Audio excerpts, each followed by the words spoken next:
नमस्कार दोस्तों, technical coaching classes के यूट्यूब चैनल पे मैं सुभाष जयपाल आपका एक बार पुनः स्वागत करता हूं। दोस्तों, जो अपने इलेक्ट्रिशियन थ्योरी का जो अपने क्रैश कोर्स स्टार्ट किया था ना, आज अपने उसकी नेक्स्ट क्लास पढ़ेंगे। कल किसी कारणवश क्लास को अटेंड नहीं कर पाया था मैं, तो अपने दोस्तों टॉपिक में इंडक्टर को कंप्लीट कर लिया था। उसमें अपने mutual inductance, self inductance, inductance का संयोजन, डॉट पोलैरिटी मेंटेन और अपने वहां पे शुद्ध प्रेरकता परिपथ और आरएल सर्किट को पढ़ लिया था। आज अपने दोस्तों किसके बारे में बात करेंगे? अपना जो नेक्स्ट टॉपिक रहेगा वो रहेगा संधारित्र या कैपेसिटर या उसको कंडेंसर कहते हैं या धारित्र भी कहते हैं, उसके बारे में विचार करेंगे। परंतु उससे पहले महत्वपूर्ण टॉपिक आता है विद्युतशीलता। इसके बारे में बात करेंगे। विद्युतशीलता,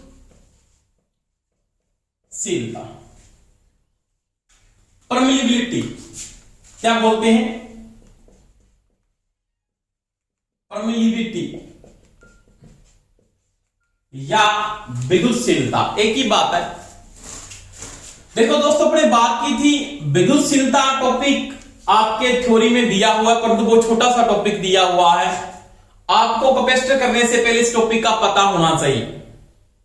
अगर आप संधारित्र के बारे में पढ़ रहे हो तो आपको विद्युतशीलता के बारे में पहले पढ़ना पड़ेगा, फिर आपके कैपेसिटर समझ में आएगा क्या कंडीशन है, कैसे वो यूज किया जाता है। तो पहले वो कितना विद्युतशीलता है क्या? जैसे आपने किसी भी माध्यम के ऊपर इलेक्ट्रिकल फील्ड लगा दिया, विद्युत क्षेत्र सामर्थ्य जैसी आपने लगाया, आपने इलेक्ट्रिकल फील्ड डेंसिटी उसके ऊपर लगाई। लगाने पर वो किसी माध्यम के ऊपर, यानी कोई भी मेरे पास एक माध्यम है, उसके ऊपर वो इलेक्ट्रिकल फ्लक्स डेंसिटी पैदा कर देता है। इलेक्ट्रिकल फ्लक्स डेंसिटी वहां पे क्रिएट होती है, वो क्या कहलाती है? उसकी विद्युतशीलता कहलाती है। वो किस पे डिपेंड करती है? वो उसके माध्यम पे डिपेंड करती है। यानी मैं बात करता हूं, यानी कोई भी आपने इलेक्ट्रिकल फील्ड ये लगाया E, यानी किसी माध्यम पे E इलेक्ट्रिकल फील्ड आपने डेंसिटी उसके ऊपर लगा दी, विद्युत क्षेत्र सामर्थ्य आपने क्रिएट किया या लगाया। लगाने पर आपके द्वारा किसी माध्यम पर इलेक्ट्रिकल फ्लक्स डेंसिटी पैदा होती है, क्रिएट हो जाती है, तो वो उसका क्या कहलाता है? उस समय विद्युतशीलता कहलाती है। किस माध्यम पे कहां से क्रिएट हो रही है, वो माध्यम है, वो किस पे डिपेंड करेगा? वो विद्युतशीलता पे डिपेंड करता है। मैं दोबारा से रिपीट करता हूं, यानी किसी भी माध्यम पर विद्युत क्षेत्र सामर्थ्य लगाने पर उस क्षेत्र में विद्युत फ्लक्स घनत्व पैदा होता है। यानी आपने क्या कहा है? किसी भी माध्यम के ऊपर आपने इलेक्ट्रिकल फील्ड लगाया, इलेक्ट्रिकल फील्ड स्ट्रेंथ को आपने जैसे क्रिएट करके लगाया, तो वहां पे क्या होता? फ्लक्स डेंसिटी पैदा हो जाती है। कौन सी? इलेक्ट्रिकल फ्लक्स डेंसिटी पैदा होती है, तो वो आपका क्या कहलाती है? उसमें विद्युतशीलता कहलाती है। उस माध्यम पे डिपेंड करती है किस पॉइंट के बाद वो क्रिएट कर देती है। जैसे मैं बात करता हूं, आपने दोस्तों पढ़ा होगा चुंबकशीलता, पढ़ा है ना? चुंबकशीलता में क्या है? B बराबर होता है φ/A, फ्लक्स घनत्व है। अब ये फ्लक्स घनत्व, आपने फ्लक्स घनत्व किस बिंदु से के बाद वो क्रिएट हो जाता है, तो वो किसकी है? उसकी चुंबकशीलता है। यानी आपने इलेक्ट्रिकल फील्ड जैसे बनाया, तो वहां पे क्या बना? मैग्नेटिक क्षेत्र आपने लगा दिया। जब आप मैग्नेटिक क्षेत्र लगाओगे तो वहां पे क्या बनेगा? फ्लक्स घनत्व पैदा होता है। अब फ्लक्स घनत्व किस बिंदु पर पैदा हो जाता है, वह उसके माध्यम पे डिपेंड करता है। उस माध्यम को अपने क्या बोलते हैं? चुंबकशीलता कहते हैं।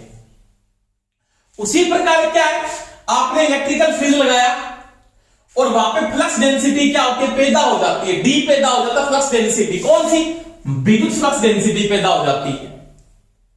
और पैदा होती है जिस बिंदु के ऊपर वो पैदा हो रही है ना, वो क्या कहलाती है, उसकी विद्युतशीलता कहलाती है। वो किस पे डिपेंड करती है, उसके माध्यम पे डिपेंड करती है। तो इसके बारे में बात करूंगा कि डी इक्वल टू मैं बात करता हूं तो इसको लिखते हैं फाई बटा में ए होता है। क्या होता है, फाई बटा में ए। तो वो मेंटेन करके चलेगा कि फ्लक्स डेंसिटी कौन सी, इलेक्ट्रिकल फ्लक्स डेंसिटी है। इसको ऐसे भी लिखा जाता है, इसको इलेक्ट्रिकल फ्लक्स को ऐसे बटा में क्या लगा देते ए, इलेक्ट्रिकल फ्लक्स डेंसिटी है। अब देखो दोस्तों, बात करेंगे कि विद्युतशीलता क्या है, कैसे पैदा होती है, उसके बारे में बात करता हूं। देखो आराम से,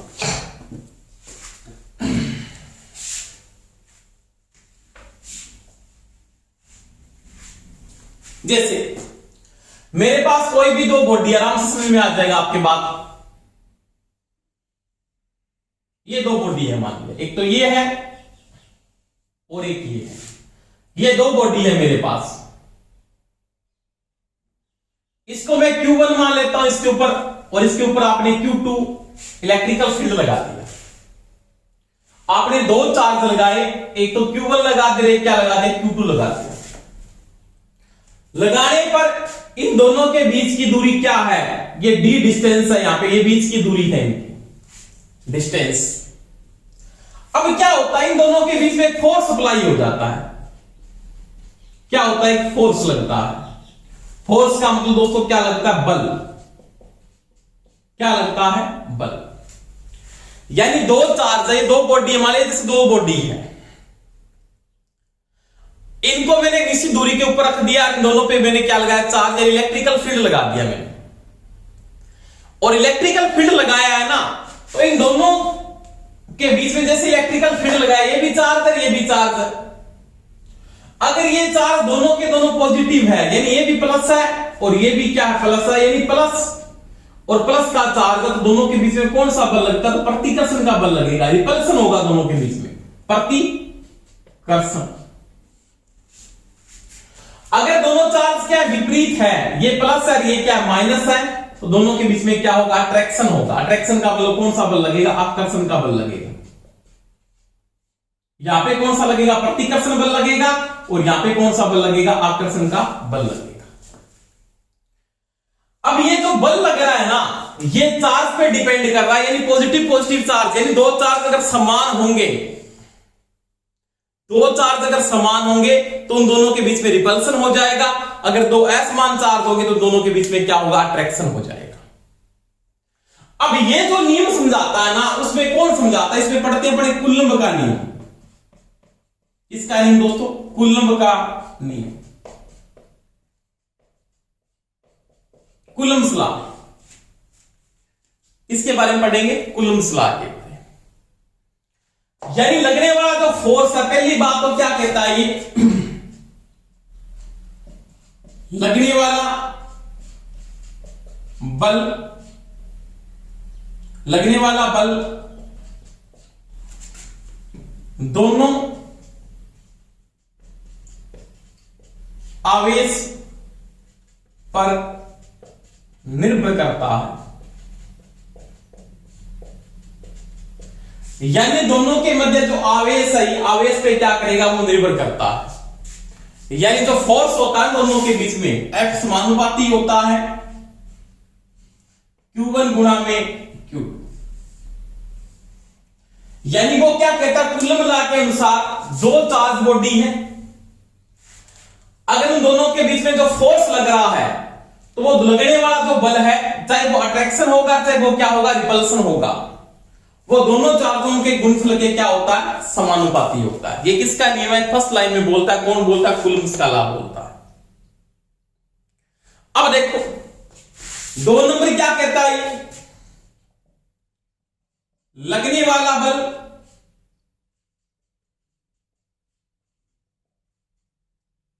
दोनों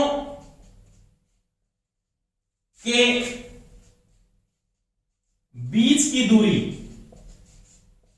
पर निर्भर करता है। यानी फोर्स होता है वो विलोमानुपाती होता है 1/d²। यानी बीच की दूरी एंड डिस्टेंस के वर्ग के क्या होता है, विलोमानुपाती होता है। यानी कुल मिला के अनुसार अपने को कोई ये बोल देता है कि दो चार्ज बॉडी है, उन दोनों के बीच में एक फोर्स यानी बल लगेगा, चाहे वो अट्रैक्शन लगता है और चाहे वो क्या लगता है दोस्तों, रिपल्सन लगता है। वो उनके बीच की दूरी के होता है सीधा समानुपाती, सीधा विलोमानुपाती, वर्ग के विलोमानुपाती या वर्ग के समानुपाती। तो क्या होता है, वर्ग के विलोमानुपाती होता है। यानी मैं ये बोल लूं कि अगर बीच की दूरी 2 मीटर कर दोगे, बढ़ा दोगे, दूरी को 2 मीटर क्या कर दिया, बढ़ा दिया, तो आपका जो फोर्स लगने वाला जो फोर्स है, ये जो फोर्स आपका न्यूटन में लगेगा, वो 2 का स्क्वायर कितना होगा, 4, यानी वो क्या हो जाएगा, चौथाई हो जाएगा। दूरी 2 गुना बढ़ी, ये क्या होगा, चौथाई हो जाएगा। इन 4 गुना क्या होता है, कम हो जाता है। तो बीच की दूरी के वर्ग के विलोमानुपाती होती है। तीसरी बात, लगने वाला बल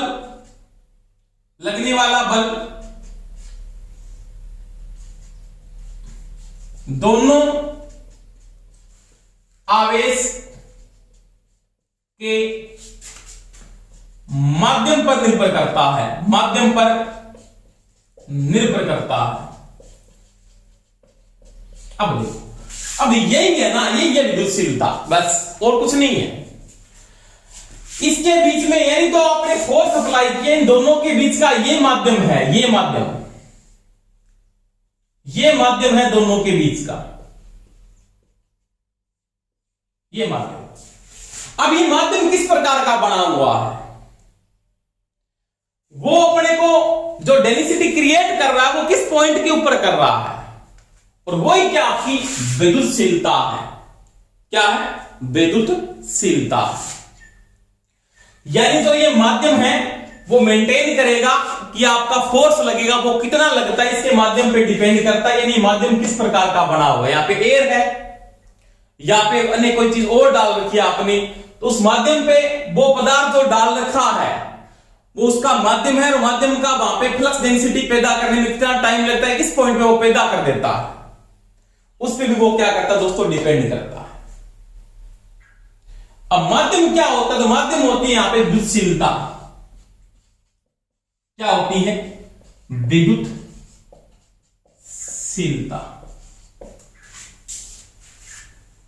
क्या होती है, विद्युतशीलता।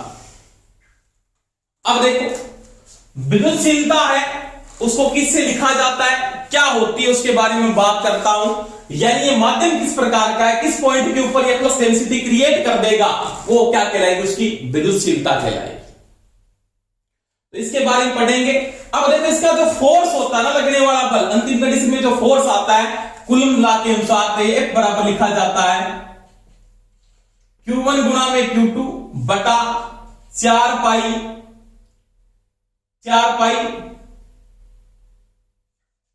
d²।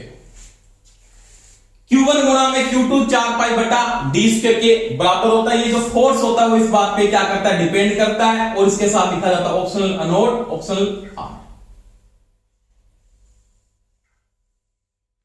ये चीज, यानी इसका जो फोर्स है ना वो इस बात पे डिपेंड करेगा। अब ये दूरी तो आ गई, अब ये जो कंडीशन है ना, ये वाली, ये विद्युतशीलता के बारे में बोलता है। अब देखो, जो ये मान है ना, ये जो है, यही आपकी क्या है, विद्युतशीलता है। क्या है, विद्युतशीलता या परमीबिलिटी है। इसके बारे में बात करूंगा। अब ये ऑप्शनल आपका नोड क्या है और ऑप्शनल आर क्या है, ऑप्शनल छोटा स्मॉल और ऑप्शनल नोड क्या है, उसके बारे में बात करते हैं। यानी ये जो है ना, ये वाली condition, optional node, optional small, ये क्या चीज है उसके बारे में बात करते हैं। अब देखो, ये जो ऑप्शनल आपके पास नोड 0 है, ऑप्शनल नोड है या ऑप्शनल स्मॉल और है, ये क्या चीज है, इसके बारे में अपने क्या करेंगे, बात करेंगे। दोबारा से मैं रिपीट कर रहा हूं। देखो, यानी कूलम्ब्स का लॉ क्या बोलता है कि जैसे मेरे पास कोई भी दो माध्यम है, ये दो माध्यम है, ये दो चार्ज आ गए, माध्यमों के बीच में आपका बीच में माध्यम है, और ये दो आपके पास क्या है, चार्ज है। एक Q1 चार्ज है, एक Q2 है। इन दोनों के बीच में फोर्स लगेगा। अट्रैक्शन तो तब लगेगा जब क्या हो, ये विपरीत हो, एक पॉजिटिव हो और एक क्या हो, नेगेटिव हो। तो यहां पे आकर्षण का बल लगेगा। अगर दोनों चार्ज आपके समान है, यानी पॉजिटिव है या नेगेटिव है, तो कौन सा लगेगा, रिपल्सन का बल लगेगा। अब ये बगलने वाला जो बल है, लगने वाला जो बल है, वो किन किन बातों पे डिपेंड करता है उसके बारे में बात करते हैं। इसे मैंने बात की, लगने वाला जो फोर्स है वो दोनों आवेशों के गुणनफल के क्या होता है, समानुपाती होता है। यहां पे भी पता लग रहा है आपको, बीच की दूरी के वर्ग के विलोमानुपाती होता है, और लगने वाले बीच के बल के बीच में जो माध्यम है उस पर भी वो क्या करता है, निर्भर करता है। अब ये जो चीज है ना, वो माध्यम क्रिएट करवाएगा, और ये है वही क्या है, विद्युतशीलता। अब देखो इसके बारे में बात करता हूं कि विद्युतशीलता क्या है। विद्युतशीलता की मैंने बात बता दी, विद्युतशीलता कोई चीज का माध्यम है, जैसे एयर हो गया, माइका हो गया। जैसे आपके पास दो कैपेसिटर में दो क्या होती है, चार्ज बॉडी होती है, बीच में आपने क्या डाल रखा है, उस पर वो डिपेंड करता है। उसके बीच में एयर, तो वो एयर कैपेसिटर बन जाएगा, पेपर कैपेसिटर बन जाएगा, माइका तो माइका कैपेसिटर बन जाएगा, इलेक्ट्रोलाइट कैपेसिटर बन जाएगा। तो वो माध्यम क्रिएट करेगा, उस पर वो क्या करती है, डिपेंड करता है। क्या करता है, डिपेंड करता है। भाई इसके बारे में बात करते हैं, वो देखो आराम से।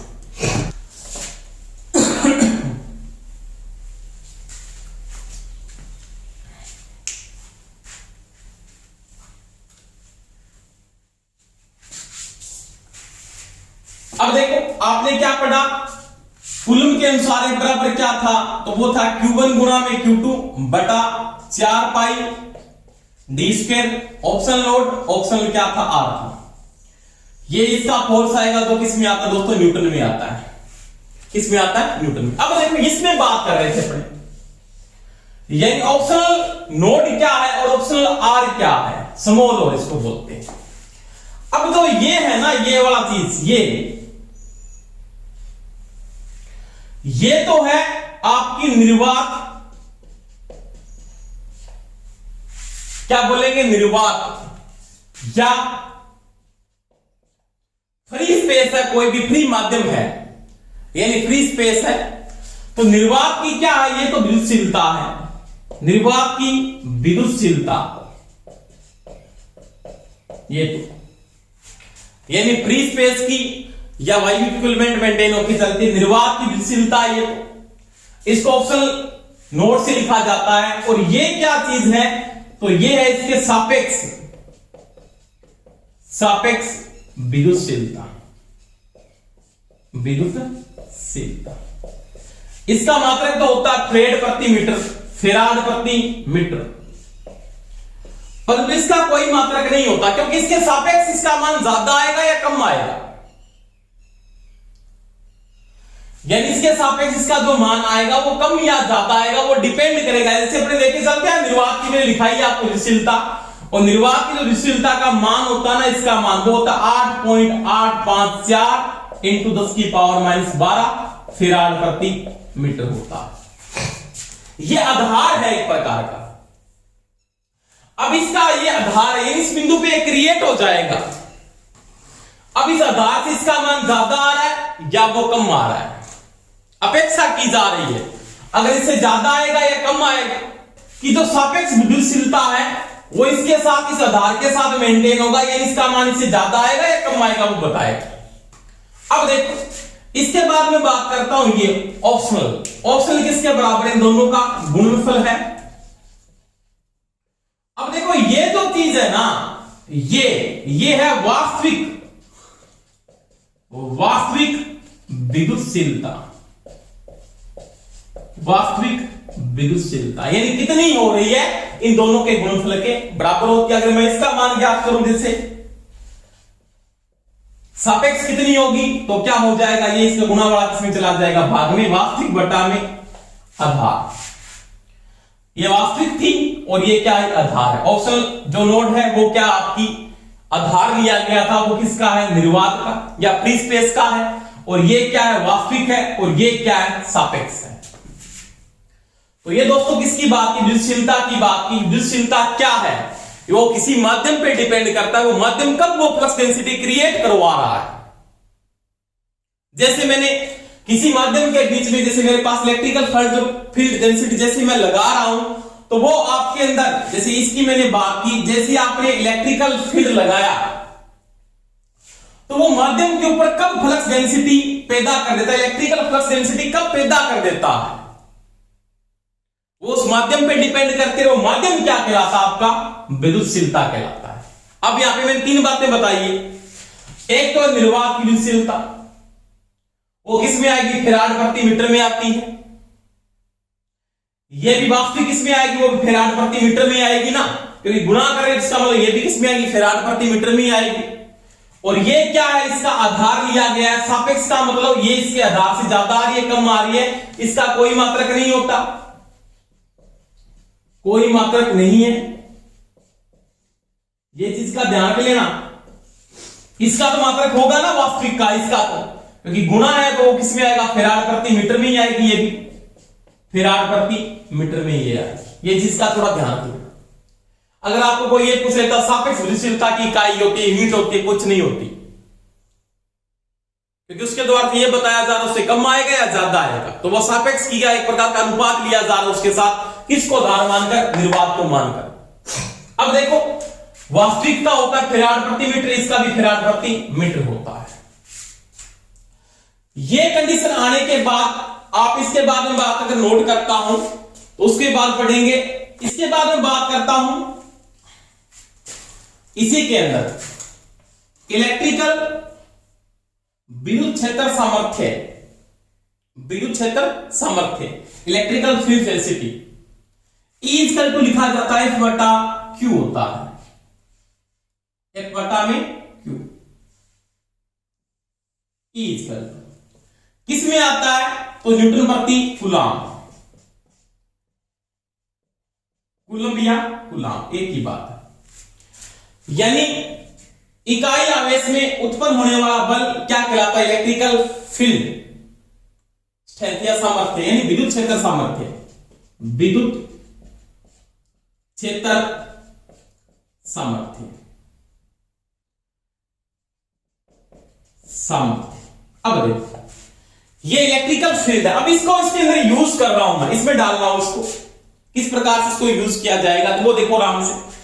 जब इसको इसके साथ यूज करोगे ना इस कंडीशन के अंदर, आपके पास जो वैल्यू आती है ये E इक्वल टू F बटा में क्या है, Q है, क्या है, Q है। अब देखो E है ना, E ये तो फोर्स है, और ये क्या विद्युत क्षेत्र सामर्थ्य है, और ये क्या आपका चार्ज यानी क्या है, आवेश है, चार्ज यानी क्या है, आवेश है।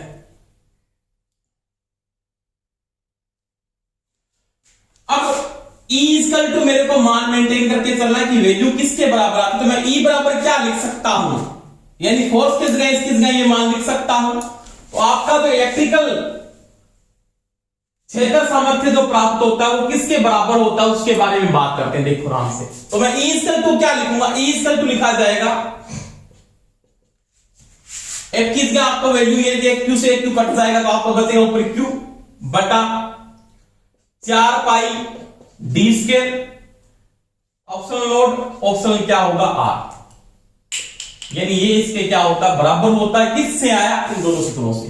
Q1 गुणा Q2 है, Q से Q कैंसिल हो जाएगा ना, ये बचेगा आपके पास Q1, वहां पे मैंने Q को लिख दिया 4 पाई D स्क्वायर बटा में क्या होगा, ऑप्शनल लोड, और ऑप्शनल क्या होगा, R हो जाएगा। अब देखो इसके बाद अब ये जो 4 पाई D स्क्वायर है ना, 4 पाई D स्क्वायर ये किसके बराबर होता है, एरिया, क्या होता है, एरिया ए।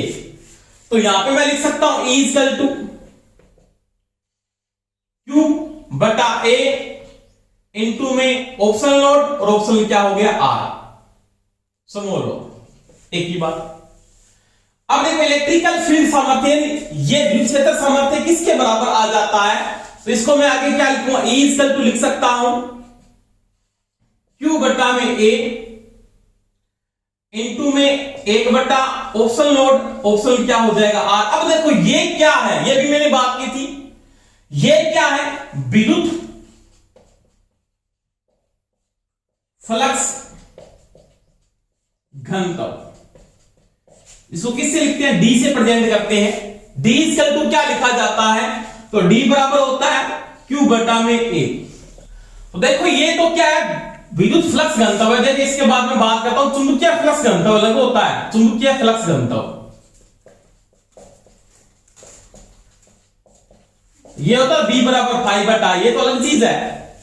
ये विद्युत फ्लक्स घनत्व है जो किसमें आएगा, Q बटा में A होता है, Q बटा में A, जो किसमें आता है कूलम प्रति मीटर स्क्वायर, यानी कूलम प्रति मीटर स्क्वायर। तो ये चीज का ध्यान रख लेना। अब देखो E इक्वल टू बाद में लिख सकता हूं किसके बराबर हो जाएगा, तो ये हो जाएगा D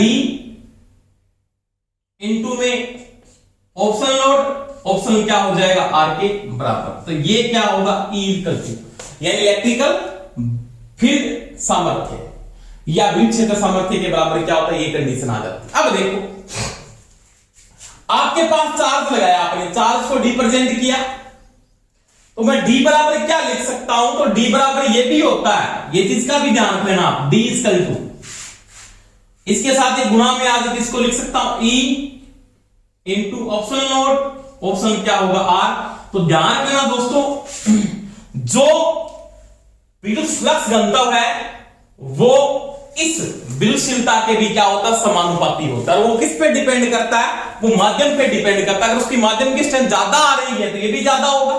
जैसे प्रश्न अपने को ये पूछ लिया कि विद्युत फ्लक्स घनत्व में जो माध्यम है, अगर उस माध्यम का मान बढ़ता है तो इसके पर क्या प्रभाव पड़ेगा, तो इसका मान भी क्या होगा, बढ़ेगा। अगर ये माध्यम कम मान का है तो इसका मान भी क्या होगा, कम होगा।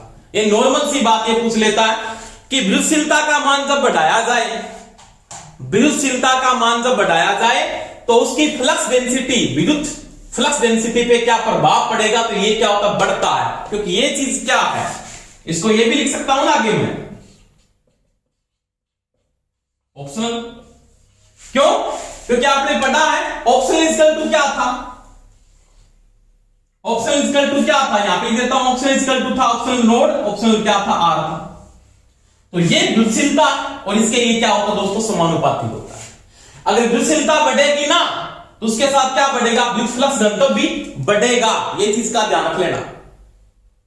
समझ में आ रही है मेरी बात। तो इलेक्ट्रिकल जो आपका फील्ड समीक्षण सामर्थ्य जो आपका मेंटेन कर रहे हो या विद्युत क्षेत्र सामर्थ्य है, वो देखो इसके क्या है, यहां पे डिपेंड कर रहा है, इसके साथ भी डिपेंड, इसके क्या है, विलोमानुपाती है, इसकी डेंसिटी के क्या है, समानुपाती। अगर आपकी डेंसिटी बढ़ रही है तो इसका मतलब ये भी बढ़ना चाहिए। अगर कहते हैं चुंबकशीलता का मान क्या हो रहा है, कम, चुंबकशीलता का मान नहीं सॉरी विद्युतशीलता का मान अगर कम हो रहा है तो आपकी ये डेंसिटी भी क्या होगी, कम होगी। अगर इसका मान बढ़ रहा है तो इसका मान भी क्या होगा, बढ़ेगा। अब देखो इसके बाद मैं बात करता हूं, इसको मिटा रहा हूं एक बार। यानी दो कोई बॉडी है, जैसे ये दो बॉडी है, ये बॉडी है दो, इनके ऊपर मैंने क्या लगाया, कोई पोटेंशियल लगा दिया, वी पोटेंशियल लगाया, मान लिया यहां पे वी पोटेंशियल लगाया, तो यहां पे Q1 बना, यहां पे क्या बना, Q2 बना। तो ये इसका क्या फ्री स्पेस है, ये फ्री स्पेस है इसका ये वाला। तो यहां पे भी जो इलेक्ट्रिकल फील्ड बन रहा है, इसके बीच में जो इलेक्ट्रिकल फील्ड बन रहा ना ये वाला, वो किस पे डिपेंड करता है, E इक्वल टू होता है V बटा D। क्या होता है, V बटा D। यानी विद्युत इस पोटेंशियल डिफरेंस का मान अगर बढ़ाओगे तो इसका मान भी बढ़ेगा, इसका मान अगर आप बीच की दूरी को क्या करके बढ़ाते इसका मान क्या होगा, कम होगा। तो E इक्वल टू V बटा D भी होता है। ये चीज का भी ध्यान रखना। अब देखो इसको मैं यूज कर रहा हूं, इसको आपके पास क्या है, विद्युत क्षेत्र सामर्थ्य बराबर लिखा गया D into optional node, optional क्या है, स्मॉल। अब देखो E किस जगह क्या लिख सकता हूं, V बटा D, ठीक है। और D किस जगह क्या लिख सकता हूं, D किसके बराबर था, D इक्वल टू आपके पास क्या है दोस्तों, Q बटा में क्या है, A है। ये D किस जगह क्या लिख सकता हूं, Q बटा में A इंटू क्या है, ऑप्शन नोड, और ऑप्शन क्या है, R है। समझ में आ गई मेरी बात, आराम से देखते जाओ। अब देखो तिरछा गुणा करेंगे इसको, ये क्या हो जाएगा, QD बराबर क्या हो जाएगा, VD सॉरी BA इंटू में ऑप्शन नोड, ऑप्शन क्या हो जाएगा, R। अब देखो ये कंडीशन आ गई आपके पास, ये कंडीशन। अब आपने पढ़ा है ये वाला क्यू सी वी। क्यू बराबर क्या होता है? सी इंटू वी। क्यू बराबर सी इंटू वी होता है ना? बिल्कुल होता है। तो क्यू किस गया, मैंने क्या लिखा? सी इंटू वी, इंटू में क्या हो गया? डी बराबर में क्या हो गया? V into A. Epsilon naught, और ऑप्शन क्या हो गया दोस्तों? आर हो गया। अब देखो सी बराबर क्या लिख सकता हूं? तो सी बराबर हो जाएगा v into A, epsilon naught, और ऑप्शन क्या होता है? आर बटा में क्या आ जाएगा इसके? v इंटू में d। v से v कट जाएगा, तो सी बराबर, सी का मतलब कैपेसिटेंस क्या होता है? कैपेसिटेंस। तो सी बराबर क्या होता है? a into epsilon naught, epsilon r बटा में d। ये है संधारित्र या कैपेसिटेंस। यानी कैपेसिटर का जो मान है वो किन किन बातों पे डिपेंड करता है? एरिया के समानुपाती, विद्युतशीलता के भी समानुपाती, बीच की दूरी के विलोमानुपाती होता है। तो C इक्वल टू क्या लिखा जाता है? A into epsilon naught, epsilon r. इसको मैं ये भी लिख सकता हूं, C equal to A into epsilon लिख सकता हूं ना ये, क्योंकि ये किसके बराबर है? ये मैंने यहां पे लिखा, देखो दोनों का गुणा है, बटा में क्या लिख सकता हूं? D। तो ये 20 के अंदर वैल्यू आ जाती है। तो देखो दोस्तों, ये जो धारिता है, संधारित्र का जो मान है वो किसके बराबर होता है? तो A इंटू ऑप्शन, ऑप्शन का मतलब क्या है? विद्युतशीलता है, बटा में D। तो ये एरिया के समानुपाती है, विद्युतशीलता के भी समानुपाती है, और बीच की दूरी के क्या होता है? विलोमानुपाती। जो किस में आता है दोस्तों? फेराड में आता है। फेराड या फेरेड एक ही बात है। तो ये दोस्तों विद्युतशीलता बहुत मेन इंपॉर्टेंट चीज है, इसका इफेक्ट आपको समझ में आना बहुत जरूरी है। आप ऐसे नहीं कि आपके समझ में नहीं, आप उसको छोड़ दो। तो ये पूरी चीज को मैंने कॉन्सेप्ट समझाया, आप लगातार इस चीज को समझते जाओ तो आपके पास समझ में आ जाएगी बात। आपको दो ही चीज यूज करनी, तो ये यूज करना है।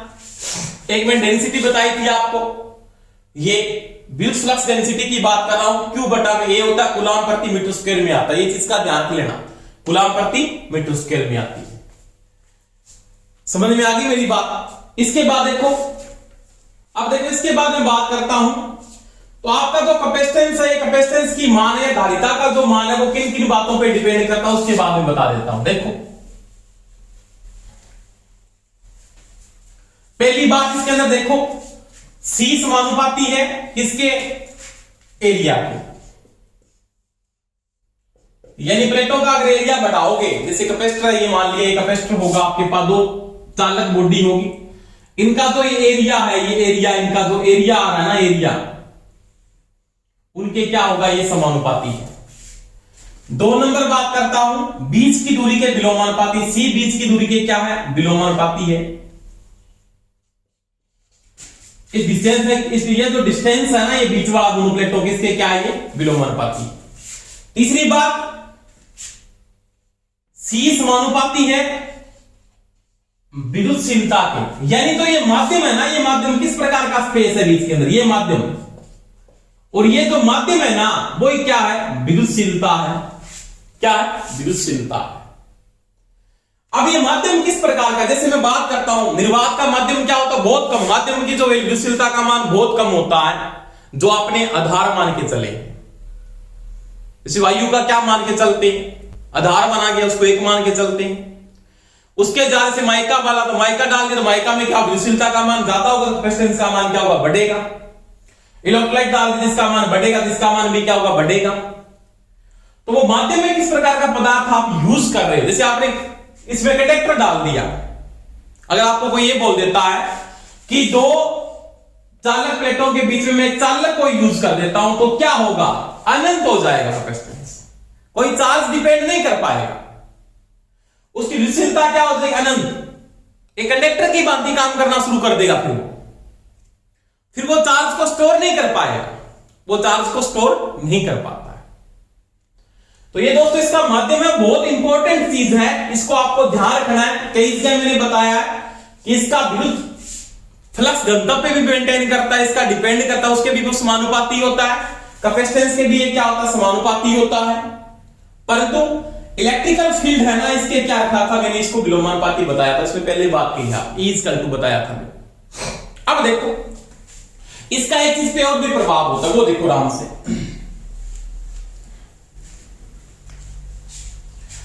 आपने पढ़ा होगा संधारित्र की ऊर्जा, संधारित्र की ऊर्जा W से लिखा जाता है। इसके बराबर क्या होता है, 1/2 CV स्क्वायर होता है, 1/2 CV स्क्वायर, जो किस में आती है, जूल में आती है। अब देखो इसका भी विद्युतशीलता का प्रभाव, यानी इसका भी विद्युतशीलता का प्रभाव होगा, इसके ऊपर भी विद्युतशीलता का प्रभाव होगा, क्योंकि C बराबर क्या है, अभी लिखा है मैंने, C बराबर क्या है, A into epsilon naught option R बटा में क्या था, D था ना, यही है। अब देखो इसकी जो एनर्जी है ना वो किसके बराबर होगी, 1/2 इंटू सी किस गया, क्या लिख सकता हूं, सी किस गया लिख सकता हूं, A epsilon naught epsilon r बटा में डी इंटू में 20। इसका मतलब ये भी इसके क्या है, समानुपाती है, ये भी क्या इसके समानुपाती है। इसका मतलब संधारित्र की ऊर्जा के भी विद्युतशीलता क्या होती है, समानुपाती होती है। अगर विद्युतशीलता का मान बढ़ता है तो इसकी ऊर्जा भी क्या होती है दोस्तों, बढ़ती है। अगर इसका मान कम होता है तो इसका मान भी क्या होता है दोस्तों, कम होता है। समझ में आई मेरी बात। तो ये मैंने किसकी बात की थी, कैपेसिटर की बात की। कैपेसिटर किन किन बातों पे डिपेंड करता है वो मैंने बताया। तो यहां पे आपने जो टॉपिक पढ़ा विद्युतशीलता के बारे में पढ़ा है, इसमें आपको 2-3 बातें ध्यान रखनी पड़ेगी। पहली बात, जो कूलम्ब्स लॉ था उसमें अपने फोर्स को मेंटेन किया, उसमें Q1 गुणा में Q2 बटा में 4 पाई D square option naught option क्या था, R था एक, तो ये मेंटेन होकर करता है, एक इसके नियम से बनता है, कूलम्ब के नियम से। एक तो ये याद रखना है। इसमें बाद में इसको कन्वर्ट किया था आपने, इक्वल टू ये लिखा था Q बटा 4 पाई D square option naught option R, एक ये नोट किया था।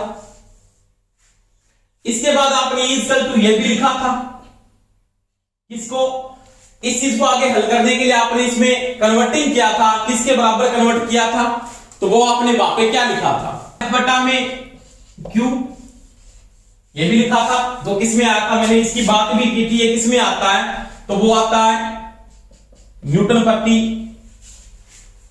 प्रति कूलम्ब, कि ये F किसमें आएगा, फोर्स किसमें आएगा, न्यूटन में, ये किसमें आएगा इसके साथ, कूलम्ब, न्यूटन प्रति कूलम्ब। अब देखो ये E इक्वल टू ये लिखा, उसके बाद मैंने ये भी लिखा था डेंसिटी D बराबर क्या लिखा था, यानी ये जो D था ये क्या था, ये था विद्युत फ्लक्स घनत्व। इसमें आपने क्या लिखा था, Q बटा में A, जो किसमें आता, कूलम्ब प्रति मीटर स्क्वायर में आता है। और उसके बाद अपने कैपेसिटेंस के अंदर E इक्वल टू आपने ये भी लिखा था, V बटा में D भी था। तो ये समझ पड़े थे अपन। इन सूत्रों के द्वारा आपने हल करके अंतिम कंडीशन में एक कंडीशन को ज्ञात किया था। तो विद्युतशीलता का सभी जगह प्रभाव पड़ रहा है, यहां पे भी प्रभाव इसका है, यहां पे भी प्रभाव है, इसके साथ यहां पे भी इसका क्या है, प्रभाव है। तो ये दोस्तों अपने किसकी बात की, विद्युतशीलता की, या किसकी बात की, परमीबिलिटी की बात। इसका मात्रक किसमें आता है, फैराड प्रति मीटर में लिया जाता है। जो अपने मैं कुछ का मान लिखा रहा हूं कि फ्री स्पेस कितनी होती है, माइका कितनी है, वो आप नोट कर लोगे। देखो उसमें अब देखो इसके बाद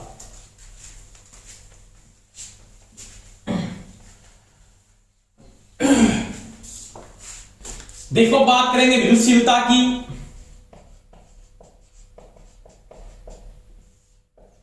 यूनिट देखो आपने पढ़ा स्टार्टिंग में कूलम्ब लॉ के अनुसार बराबर क्या था, Q1 गुणा में Q2 बटा में 4 पाई D square option naught option क्या था, R था। अब ये देखो ऑप्शन नोड किसके बराबर था, ये ऑप्शन था ना, ये आपकी क्या है, ये वास्तविक विद्युतशीलता है, वास्तविक विद्युतशीलता।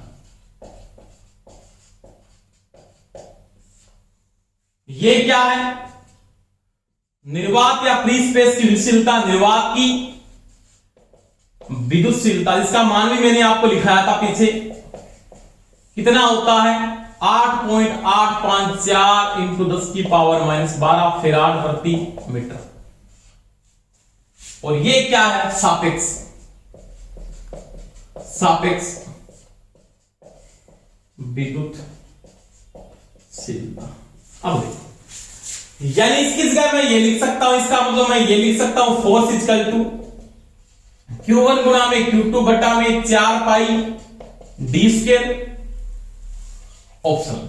अब देखो ऑप्शन किसके बराबर हो जाएगा, ये तो यहां पे है, इसके भाग में इसको ले जाओ, Q1 गुणा में Q2 बटा में F into 4 pi D square. अब देखो ये Q1 गुणा कूलम स्क्वायर हो गया ना, कूलम स्क्वायर,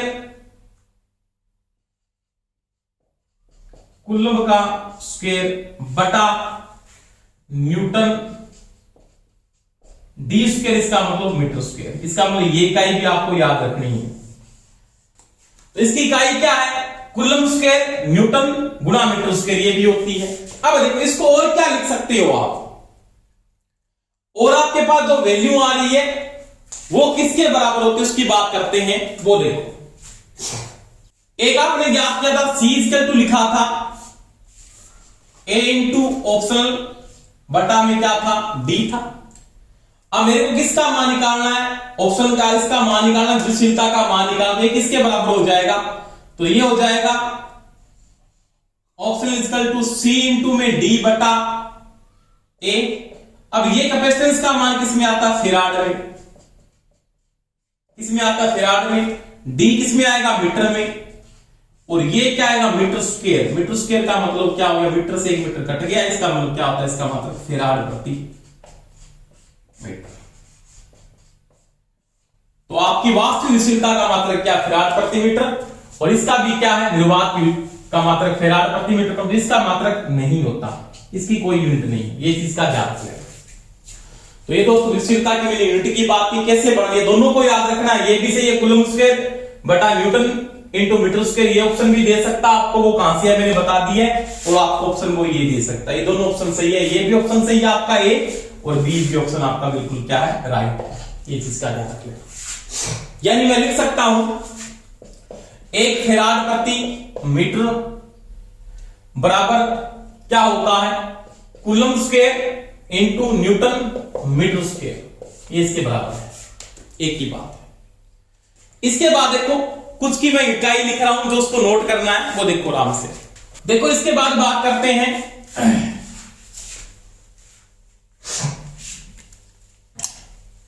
कुछ पदार्थों की गतिशीलता 3-4 की नोट कर लेना। जैसे एयर की तो होती है इकाई, ये निर्वात और एयर की कांस्टेंट वैल्यू आती है, इकाई आती है एयर की।